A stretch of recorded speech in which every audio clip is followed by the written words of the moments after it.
Hello, everyone. It's another Friday. That means today is a Friday Forum, and I'm so glad and excited to be here with you. As you're logging into the Friday Forum, please put your name and your location in the chat. This is our way of being able to help people to know who's here and where you're from. And it's especially helpful for my guests. Today I have Hannah Bookbinder, who is going to talk with us about the superpower of ADHD and the students that we all work with. My name is Cyndy McDonald. I'm a producer, I'm an entrepreneur, I'm an educator. I teach for UCLA, and I also have the best audience in the world. So I'm glad you're here with me today.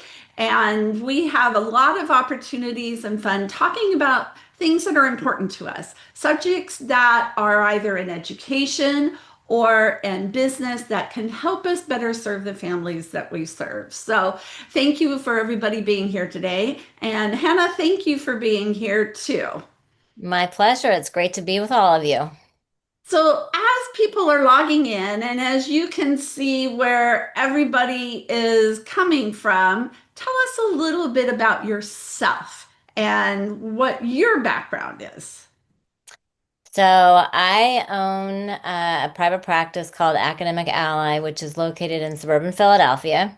And we work with individuals who either have ADHD or they struggle with executive functioning skills. And I say or because you can struggle with executive functioning skills, but you don't necessarily qualify for the diagnosis of ADHD. So people come to us because they are late for their deadlines, they're losing things. You know, the joke that we have with some of our students is that you can follow the trail of where they've been throughout the course of the house because they just leave things with the, wherever they go, left and right. And at the end of the day, the goal is for the individuals we work with to become successful at home and at school and to carry these skills forward with them when they enter into the workforce. I think that's such an important goal, and it's one that for years, ADHD wasn't even identified or even recognized. My husband had ADHD growing up as a child, and his parents took him to a psychologist to find out what was wrong with him. And, it would be very frustrating when he would go in and ace a test, but never turned in any homework. Right. And, it's just, and yet he had a photographic memory, all these things. So, of course, now I have a son who had ADHD. And so, seeing the difference. So, from this perspective, you've built your expertise and your knowledge. Where did that come from? How did you become such an expert in this? So I actually started off in the mental health field, and at the time that I had graduated from graduate school, ADHD was starting to bubble to the surface as an official diagnosis, and people were actually starting to take it seriously. And I worked very closely with somebody who was an expert in the area, and he was my mentor, and I did trainings. And here we are 25 plus years later, and this is one of my favorite groups of people to work with because they're just mind-bogglingly incredible individuals. You know, that they're so creative, they are compassionate, they are hysterically funny. I've heard some really great jokes from people I've worked with. So, I enjoy being a part of their team, and I love the fact that I can collaborate with parents, if we're talking about students, with teachers, with other experts who are in the field, like psychologists and psychiatrists, and that we can all come together for the benefit of this individual. And I think that's the key. And I think that's one of the differences in the educational approach now. What you're talking about is identifying students and being able to work with them where they're at and build on their strengths rather than this concept of there's something wrong with them that needs to be fixed. So, talk to Exactly. us a little bit more about that. So you're talking about like looking at it from a strengths perspective. Hmm. The what they bring to the table is a number of incredible aspects. You know, I was just a little while ago talking about compassion. These individuals know what it's like to live in a world that's not going to bend to them.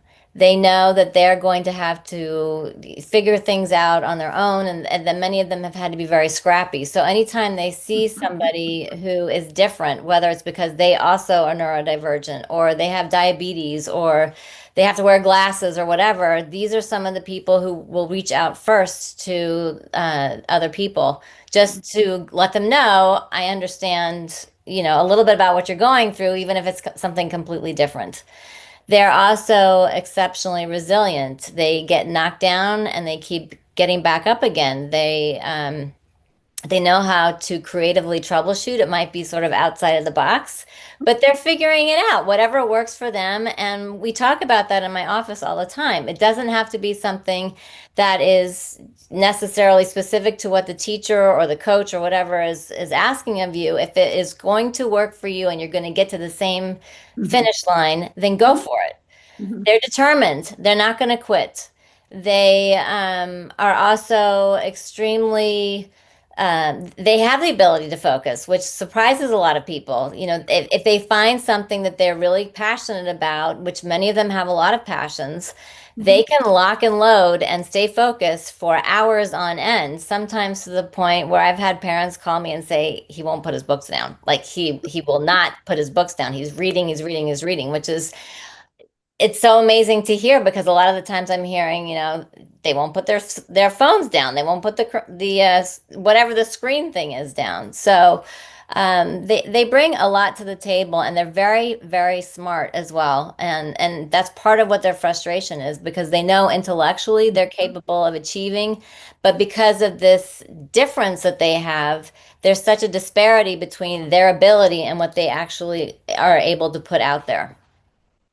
Yeah, and that's where, because our educational system and our even our society is sometimes they're this round peg and a square hole, or I don't know the other way around, a square peg and a round hole. Like it doesn't Either fit way, it's not anymore. fitting. Yeah, either way.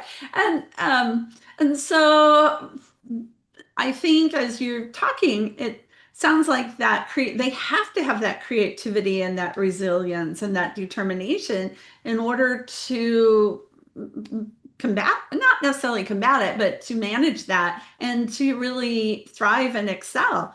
Um, Oftentimes, I think we as educators and consultants and parents will see students who children are able to do that at a younger age, but as they go through the educational system, then they start running into roadblocks. So, what is your experience in that regard?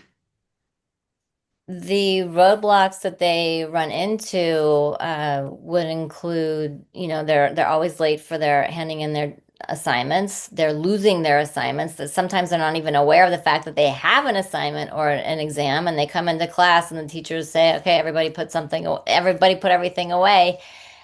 Now we're having a test," and they're caught completely off guard. So there's a lot of frustration that takes place both on the side of the student as well as the parents. The teachers get frustrated. The peers get frustrated with the kids who tend to be impulsive with their behavior. They're calling out during class, and kids don't take kindly to that because they know that everybody is going to reap the wrath of the teacher as a result. Um, and they're not studying properly, and socially their peers beyond outside of the classroom, they also face challenges as well because these kids can't follow through on what it is that they said that they would do. So they're constantly letting everybody down, and they're surrounded by people who are always disappointed by them, and that's a lot to bear for a kid, no matter what their age is.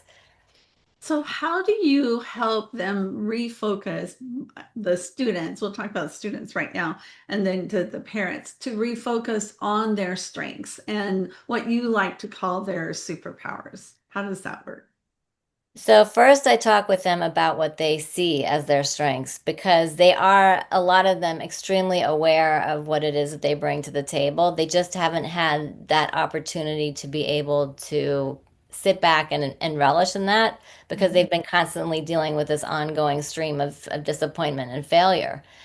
So the first thing I do is that I hit pause. And sometimes we need to have the parents weigh in because a lot of times I ask that question of the kids and they look at me like deer in the headlights.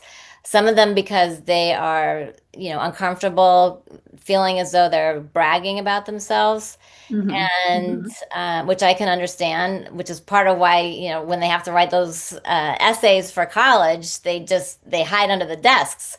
Um, but to reassure them that they are not bragging, they are being honest with what it is that they are capable of doing and what they admire about themselves. And so from there, I will also ask them to highlight specific times in which they have evidence that suggests that they were smart, organized, creative, what have you. And that helps them to sort of grease the wheel a little bit. And then from there, be able to say, okay, I am capable of doing these things. And then from there, we come up with what our goals are and what the plan of action is going to be. And we identify what the obstacles might be and how we're going to address them as a result. So, so how do you have them reflect back and come up with that evidence of when they were demonstrating these different traits? Do you have them do a journal? Do you have them make a checklist? What are some strategies, specific strategies that you use to help them? In conversation, I'm asking them to identify, to think back to a time specifically when they met with success. And it could be great or small. It could be that they knocked it out of the ballpark when it came to executing on a project of some kind. It could be small, like they were able to help somebody in their time of need. Even if it was just passing over a pencil from one desk to another, because that is being helpful. Um, Outside of the office, I'm asking them to do a little bit of reflection. What were the top five of the day? And Hmm. what were the top, the bottom five, and to keep that record over the course of the week so that they can see they really are doing things well. They are meeting their goals or they're getting praised for it. I mean, sometimes they don't even recognize that they've done something amazing, and they need like a teacher to point out to them that, hey, Cyndy, you did really, really well in your presentation today. And so those top five are top five experiences or top five emotions. Explain that a little bit more. So top five could be anything. It could be, I cleaned up my space after lunch and mom praised me for it, or I put my things away, or I managed to get to work on time. Anything that they're Mhm. doing that puts a smile on their face and makes them feel good. Like I said before, it doesn't have to be this huge thing where they invented the cure for cancer. It, Right. it can be something that is personally meaningful for them or that meant something to somebody else, just to, shed light on the fact that that was a positive experience. And it sounds like a shift in the mindset, right? Instead of all, not only for students, but for us as adults working with students, teachers, educators, parents, it's not looking at what you did wrong, but looking at what you did right and looking for that and evidence of that. And that goes a long ways for any student, neurodivergent Right. or neurotypical, but specific, especially for neurodivergent students as well, to help them shift their mindset is so key, and also to help parents. So what advice do you have for us as counselors and advisors? How do we be able to recognize and help students leverage those traits as well? So I think that it's really important, first of all, to when you're working with your students, to be working within context. At some point, you become very familiar with how your students work and how they don't. And I think that within that context, it's important to point out the victories. What might be terrific for one kid, if he or she is suddenly aware of other and demonstrates that by sharing the pencil, for example, or sharing their notes, that might be something that is not an appropriate accomplishment compared to another kid who's way beyond that point, and the other kid is struggling to get their assignments completed. So the as far as helping them, remind me of the question again, Cindy. Sorry. How do we help them recognize and leverage those traits? for how do we identify them and then help the students to identify them? So judging within context is important. And then also, just catching them, asking them throughout the course of the day when you meet with them, what went well today? What are Hmm. you proud of? What if you could hang it up on the refrigerator with a magnet, what would you broadcast to the world and say, hey, I did really, really well today on this. And to maybe even keep track of that. I like to use Google Docs. Hmm. So that they can go back to it and just see this long record of things that they have accomplished. And that's not to say either, by the way, that you're not going to acknowledge the areas where they still need to work, Right. because I think that's being disingenuous. But I think that, one of the things that I would also advise counselors to do is to point out that when we make mistakes, there's an opportunity there for us to learn and to grow. I think where it becomes a true failure is when we fail to realize A, that we made a mistake, and B, how we could grow from it so that the next time we're in that set of specific circumstances, we don't take advantage of that opportunity to grow. Then it's a failure. Hmm. Hmm. And yeah, and then that demonstrates to them that we are, we're all human, and it's part of the whole process of being human. Right. Um, how do you, going back to strategies and identifying strategies, we know with ADHD in particular, the executive functioning, as you said, homework goes in the backpack and never came out. Um, they don't know about tests, all these different things. So, what are some strategies that can be used or leveraged for students in to help them to learn and manage that? So you started off with a really good example, and that's the homework. It often becomes pulverized and can be used, as mulch out in the garden. So I think, this idea of everything having a home is really important. So if you have one of the things that I like to use with my students is an accordion folder that's divided by subject, and each of those Hmm. sections is labeled.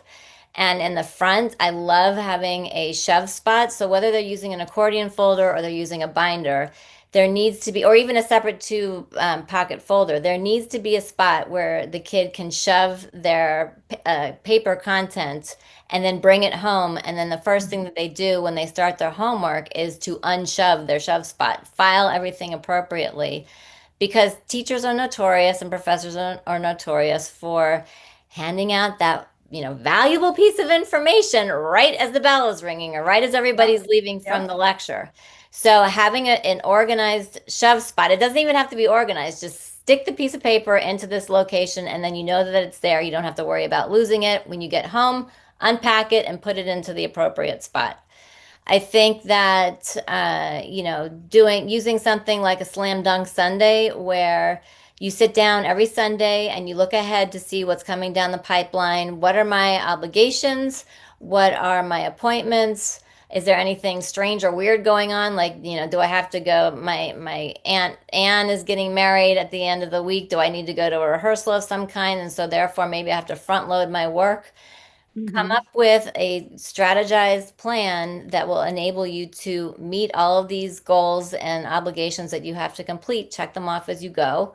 I think that it's really important also to lean on others. There's nothing wrong with that. And to send out an SOS to people to say, hey, mom or professor or friend, I'm working on this and I just wanted to let you know because there's research to show that if you report to somebody else what it is that you're up to, you have a greater likelihood of that follow through that comes with it. Hmm. On the other hand, if that notification is not enough, then you can ask them to check back in with you and say, I should have it done by Thursday at 3:30. If you could, hit me with a text or a phone call after 3:30 sometime on Thursday, I would really appreciate it. And there's no shame in that. And I think that Right. one of the things that I talk with my students about is the importance of advocacy and asking for help. And Hmm. that teachers and professors understand that for a lot of students, this is very difficult, whether you're neurodivergent or not, Right. and that they appreciate the outreach because they know that the kid is taking the class very seriously. I jokingly say, which is really not a joke, that it gives the teacher or the professor an opportunity to sort of boast about what it is that they know and be able to give some extra information that, class time wouldn't allow for. So you might learn about, I forgot who it was, but there was a grizzly bear who was involved in some sort of operation in World War II, and they could spout off about that, which, could help facilitate a nice personal relationship with the student and the teacher as well. So those are just, some examples of strategies that, I use with my students. And the other is to help them with dialing in is to eliminate their distractors. So if you know, for example, that you're prone to being distracted by the ringing and the dinging of your phones and your notification, then it might be a good idea to either keep that phone outside of your workspace or to turn on airplane mode. I'm telling you, I learn all the time from my students. One of my students taught me the value of being able to turn on airplane mode. Even though he's not traveling, he's not getting Mhm. any alerts or notifications and he can focus. So Mhm. the ability to dial in and pay attention to what you're doing, you can set yourself up for success. I think, yeah, I mean, our students find these things and they will often create their own accommodations. They become very aware of, what their needs are and all, but trying to be their own advocate, that is so hard. And it's an essential skill for them to learn as they get ready to go on to college, because once they get to college, they can't have mom and dad, teacher, principal, counselor advocate for them. They have to advocate for themselves.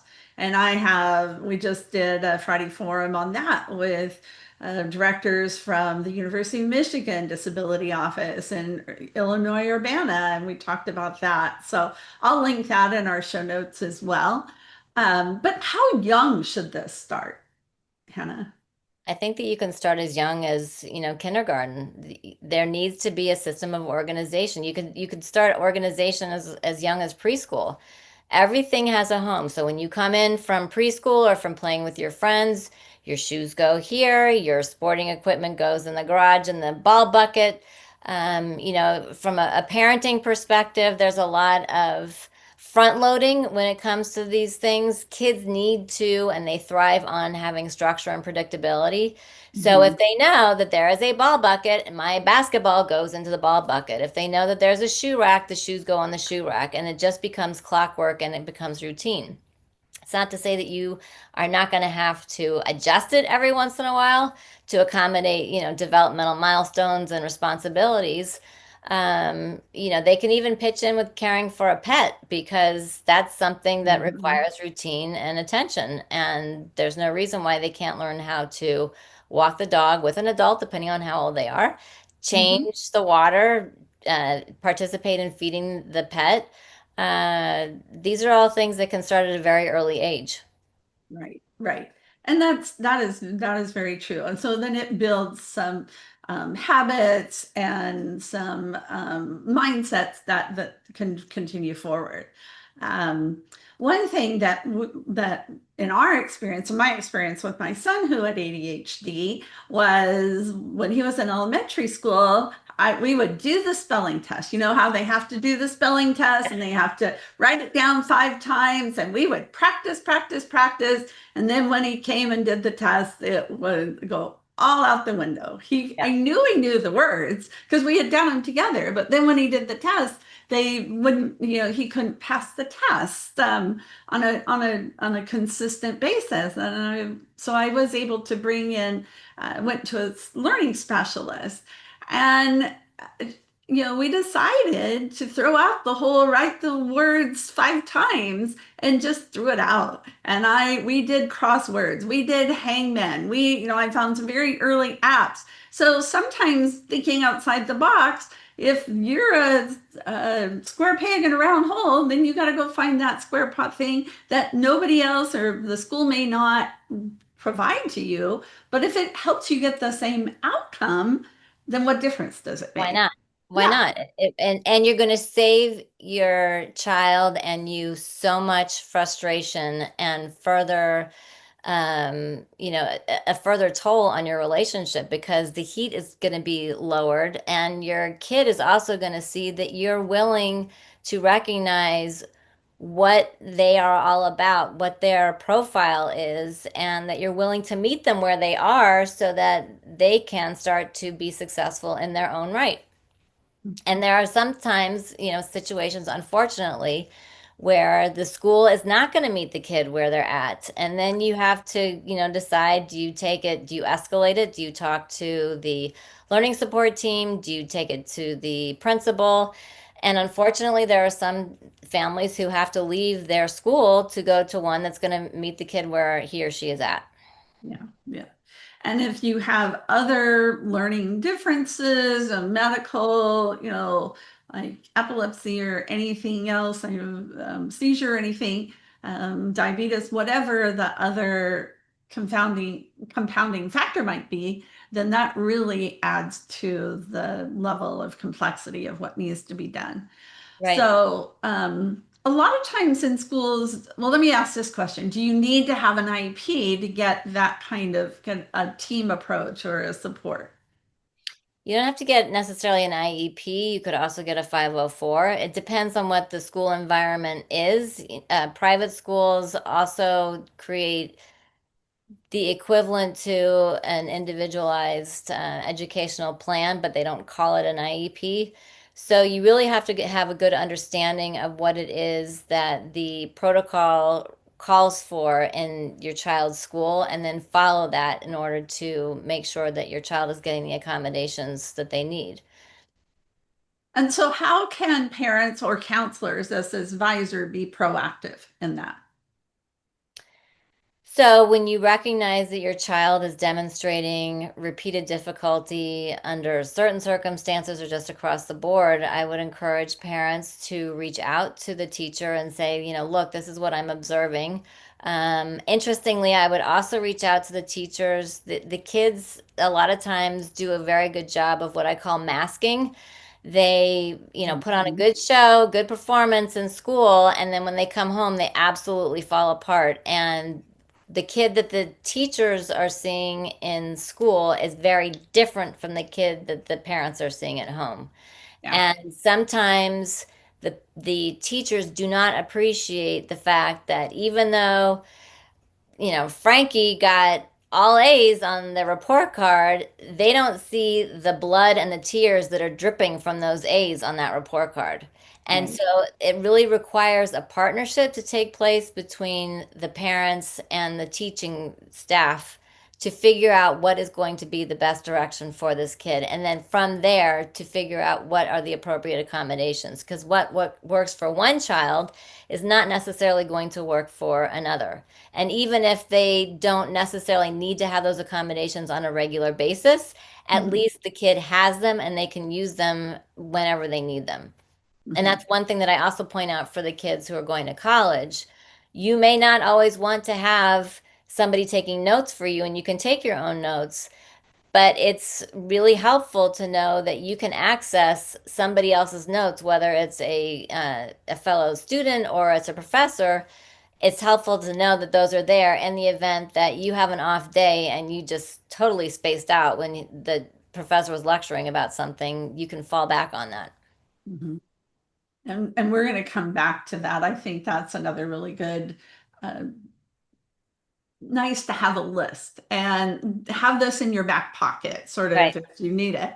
And that goes with being able to build that environment and build that advocacy as well.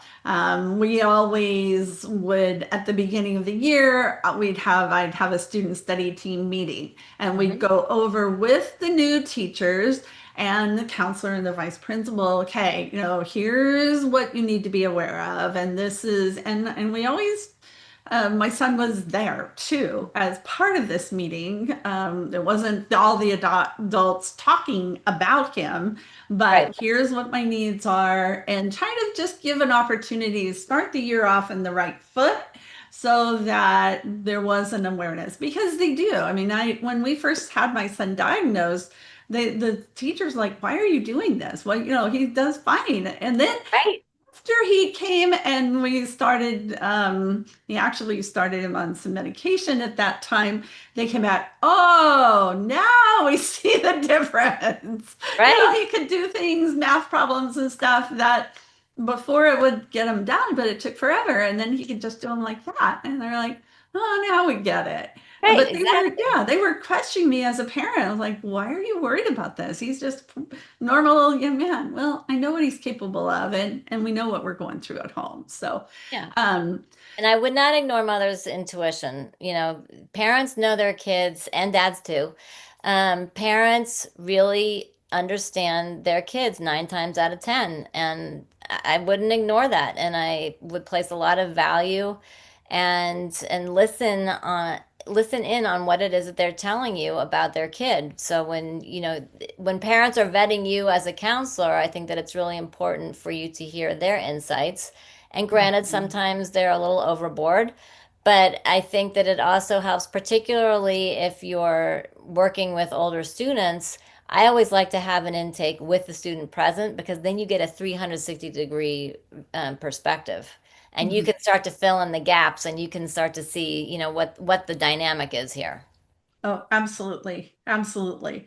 So, what are some of those strategies? You've explained a few strategies. What are some other strategies that you have found work with students that you recommend for them, especially as they're getting into high school or preparing to go to college?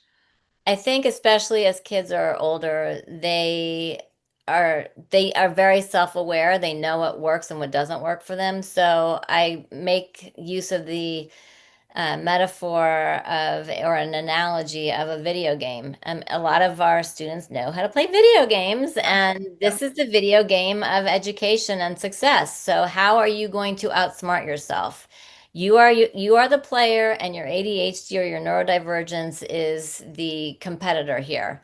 So knowing that, if you know, for example, that you are a better morning person than you are in the afternoon, then maybe you want to front load yourself with classes in the morning. And maybe you want to have an easier afternoon. So if you have to take a class, then maybe you take, the art of bread making or something that's going to be tapping into your creative juices, something that will be of interest to you and not as much of an Mhm. energy and focus suck. I think that in that same spirit of outsmarting yourself, where do you like to work? Are you somebody who likes to have ambient chatter around you? So maybe you want to work in the more active side of the library, or maybe you want to go to a coffee house. Starbucks set up work areas like this throughout across the country and around the world for a reason. Yep. On the other hand, maybe you need to be in dead silence. So then you make sure that you prioritize arranging a reservation for a quiet space in the library or a quiet space that works in the dorm. Those are some things that I frequently harp on with my kids. I think, again, the importance of advocating for themselves. Um, is important no matter if it's with a parent, if it's with your friends, if it's because friends can upset us. So it's important to have that advocacy there as well. Mhm. And I think that in addition to all of these other areas, it's really important to do what I call the 6 pillars, which are, if you think about it, you're building your house of success. And do you want to be building your beachfront property on a concrete slab, or do you want to be building it directly onto the sand? If you're building it on the sand, that's fine, but know that that foundation is going to be constantly shifting and you're going to constantly have to fix your house. So if you sort of give into and look at this idea of having 6 pillars, you establish your beachfront property on concrete. So what does that look like? We're talking about making sure that you're eating foods that are high protein, complex carbohydrates that are going to last a long time. They're going to be able to fuel you. Your brain is going to be able to concentrate better and you're going to be able to stabilize your mood. Same thing for hydration. And I always emphasize the fact that I'm talking about water and nothing else. Um, their Guys eyes on the get tea really doesn't big. count, huh? Right. Their eyes get really big and they're like, drinking? And I'm like, no, water.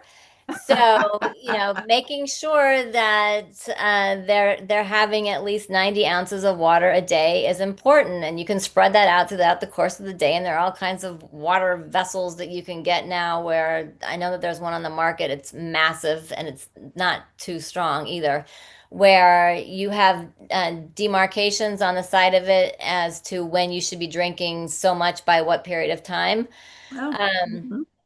you want to make sure that you're getting enough sleep, which is always really tricky for kids as they're getting older because their bodies are shifting and the clock is shifting for them. And I think a lot of adults don't understand that they are now wired toward the later hours of the night, and which Right. pushes their wake up time to the later hours in the morning. So again, if that's you, then don't be setting yourself up for failure with an early morning class. Bump your class times Right. to later in the day. You want to make sure you're getting enough exercise. Get your heart rate up at least 3 or 4 times a week for at least 30 minutes. And that could be anything from, jumping rope to climbing to rope climbing and wall climbing, running, biking, you name it, whatever works for you. And you don't have to do it alone. You can do it with friends. Make sure that you're allocating time to hang out with your friends and socialize and have some downtime because you can't be on all the time. And then the other thing is to make sure that you are aware of what it is that you're feeling and deal with those feelings because it's sort of like having a boiling pot of water on your stove top. If you're not paying attention to what the temperature is, at some point everything is going to boil over and it's going to become a super big mess. So if you can use those 6 pillars as your foundation, then all of these other things become much easier to manage. You can focus, you can stay organized, you can be much more cognizant of what your time parameters are. Those things are great sources of assistance to this population. So restate just the words that you use for the six pillars. You've described them. So the six pillars are what? So it's hydration with Mhm. water. It's making sure that you are eating complex carbohydrates and protein. You're exercising. You're making time for fun. You're getting proper sleep, and you're dealing with your feelings. Oh, that's great. Now, you have done something with all of this so that it brings it so that we can read about this and learn about this. And you actually even have an app on this. So tell us about your book, first of all. And why did you write a book about this and what's in your book? So I made the book and the app because there are only so many hours in the day, and my husband accuses me of this all the time. I am a heart on my sleeve kind of a gal, and I just want to help as many people as possible, but I need to be able to get my 6 pillars taken care of. So, in the absence of being able to do that, I created the book and the app so that people anywhere, anytime can have support that they need and meeting their organizational and time goals. The book is called Unlock Your Inner Superhero: Conquering the Challenges of ADHD, and it's made for students who are neurodivergent who have ADHD to do a few things. One is to validate their experience because one of the number one themes that I have that takes place in my office is the fact that these kids feel so misunderstood and mislabeled. They're labeled as lazy and defiant and argumentative and unmotivated. And that, I mean, we've talked about this now for over 30 minutes. And we know that they're not. So I wanted them to know that I hear their dilemma and I hear their experience, and it's all very valid. But I also wanted to remind them that they also have strengths. And we spoke to those earlier in the conversation because it's so easy to lose sight of that. And then I wanted to empower them with my clinically proven strategies that I use in my office. So everything is in this book that I have used over the course of almost 30 years. And it's a very ADHD friendly book. You don't have to read it cover to cover. It's divided up into bullet points because I know span is very short. And Mhm. there's also points of reflection in the book. And parents are also using it as a handbook, teachers and coaches, so that they can have a better understanding of the individuals that they're working with. And in turn, they've been able to better support them. So that was the premise for the book. The app is called My Toad app, TOAD, and Toad stands for time management, organization, accountability, and dialing in. And those are four of some of the most important executive functioning skills that we all need to have. Mhm. And on any given day, we all have multiple things that we need to do and can get really lost in the shuffle of daily life. So this app takes everything and streamlines it down into one convenient location within this app, where with four suites of tools that address the time management and the organization, accountability, and dialing in, people can start to meet their deadlines, they can become organized, they can become more productive, and then they can lower their stress and their anxiety that they're having. Because I know many people who are watching this know for a fact that their clients are getting very stressed and overwhelmed, as are their parents. And so this accomplishes that. And I think that for everybody at the end of the day, that's what it is that they want. They would just want to have a little bit of peace of mind. Yeah. And that peace of mind is so transformative. It just can make such a big difference, both Yes. for our students, for the parents, for the family, and I love the whole aspect of looking at it as this is your superpower. You Mhm. know, again, this is not something we're going out there to fix. You don't need to fix. You need to identify what this is and how you can use it, Right. and they do, they create such wonderful transformative approaches to life and the world and everything else. But I do know, like in talking with my son, to hear him talk about how his brain works, it works very different than the way my Yes. brain does. And so I wish I had known much sooner that that was the case. And I don't know that my husband ever got a chance to really explore that or understand that about himself. So I think that that can be such an important aspect. So, as a counselor, and somebody with these years of knowledge and expertise, if you could give one piece of advice to college counselors working with ADHD students, what would it be? I think that it's really important to recognize that when you embark on a journey with a student, this is a partnership. I always tell my students that they are in the pilot seat. I'm the co-pilot. I'm just going to tell you that, you got a flock of geese flying at you and you need to either, increase your altitude or go down. And that because they are in the pilot seat, it's really important to ask them questions. What's important to them? What are their goals for working with you? What do they want to get out of this relationship? What are the traditional stumbling blocks that they've encountered, and how have they addressed them in the past? And has that worked for them? Are there other things that they haven't tried that they haven't applied to certain situations before? Asking them their opinion about the advice that you're offering. So, if one of your students gives you a scenario and you say to them, well, I'm wondering how you would feel about doing X, Y, and Z. That I'm wondering question is a very powerful opportunity to gain insight from your student. And if there's anything that I would say to you is just twofold. You are a partner, and this is the two of you working together. And using that I'm wondering question can be very insightful, not just for you, but also for the student as well. I think that is powerful. It also brings to mind another question. Are, as counselors, advisors, and I have found this especially true in my practice, a lot of times students and parents don't realize the students haven't been identified as neurodivergent. They haven't been identified with ADHD.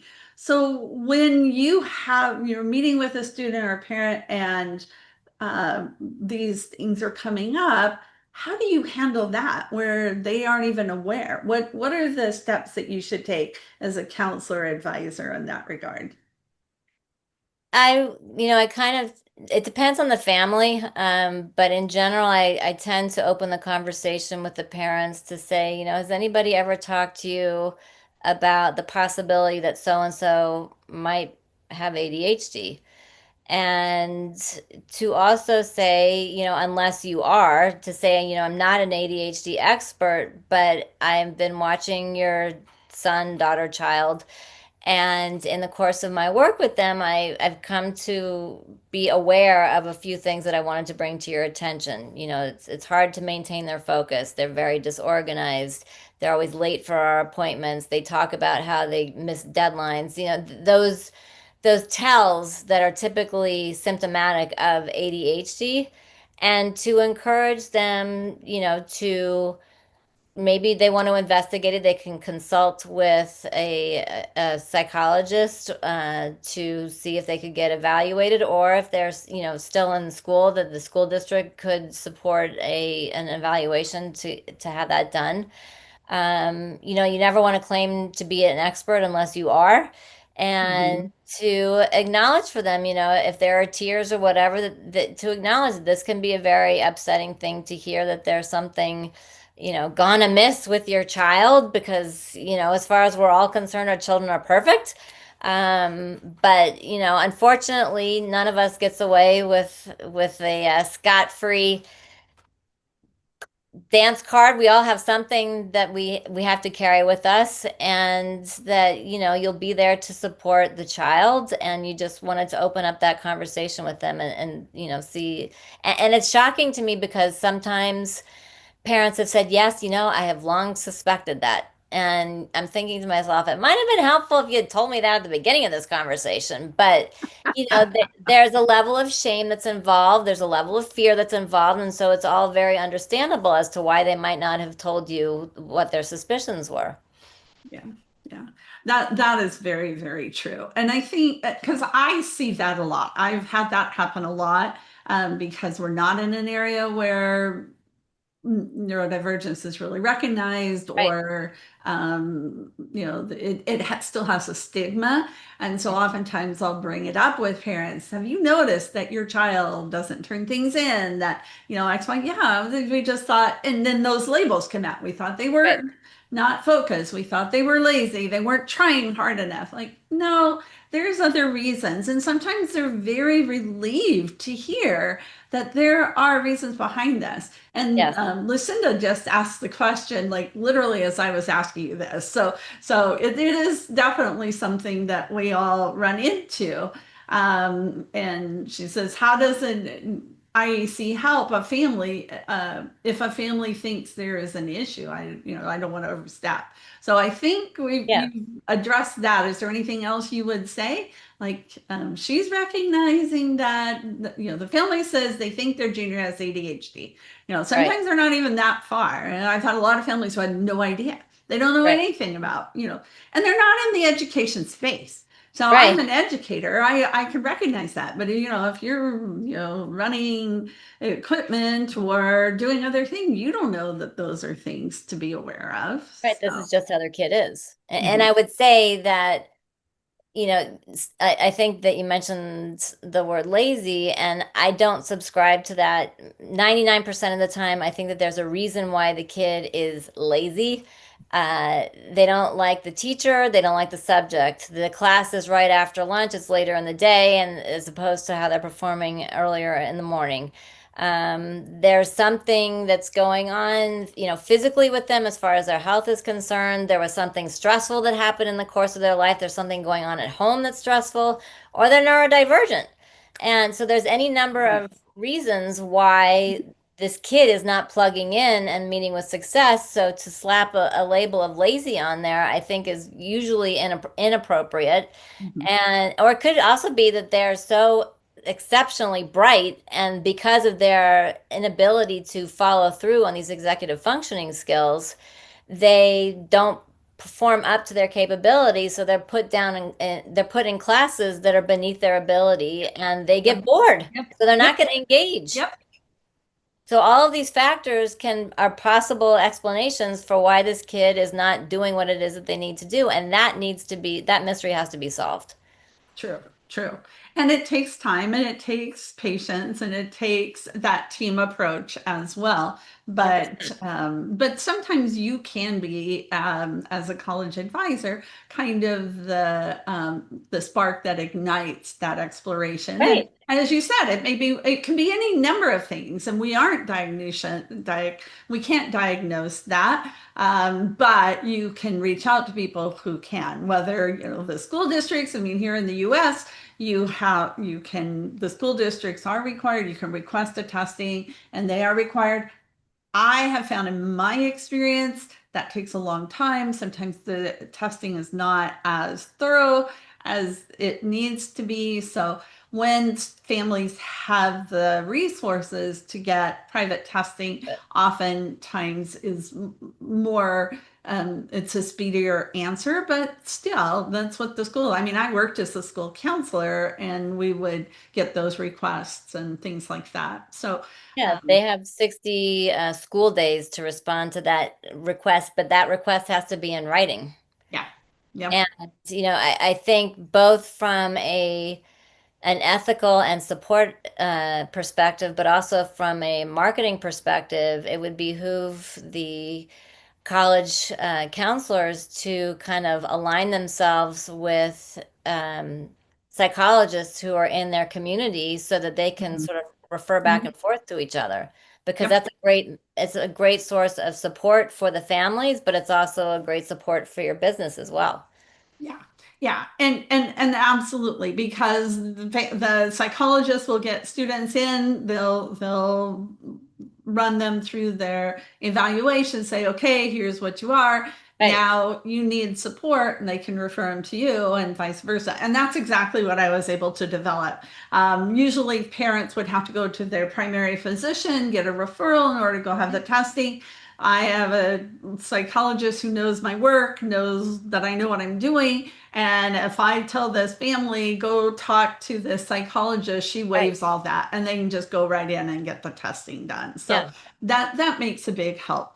Well, we have run out of time. I have one more question I just want to touch on briefly, and then want to get your information so people can reach out to you if you want.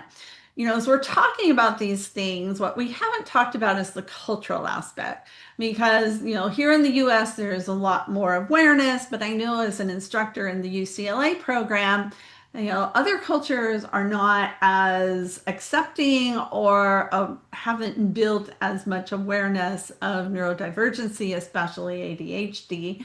So, what is your recommendation, or what do you see in terms of how do you handle that cultural aspect, Hannah? If I'm working with multicultural families. Mm-hmm. I think that you have to use the same level of sensitivity as you do with the family and the other scenario that we were talking about before to, um, ask them if they notice that their child is demonstrating these kinds Mm-hmm. of symptoms at home and to also give them some resources. So, I mean, you wouldn't want to throw necessarily my entire book at them, but you certainly, in preparation for a meeting, there are pieces of chapter one, for example, that define what ADHD is and what the symptoms are. Um, but to give them some kind of concrete material to look over and consider, and then also to say to them, I'd love to follow up with you afterwards to see if you have any questions or concerns. I do have other, people who could point you in the right direction as far as, maybe an evaluation and what that process would be like. So, to just like gently but firmly introduce this idea that it's Mm-hmm. within the realm of possibilities, that this is not something to be ashamed of, and that there is help that's available. It is the most treatable psychological, neuropsychological disability that's out there. And if we can just get the kid in the right hands, then and get the right treatment, then they're going to be okay. And that's what parents want to hear. Yes.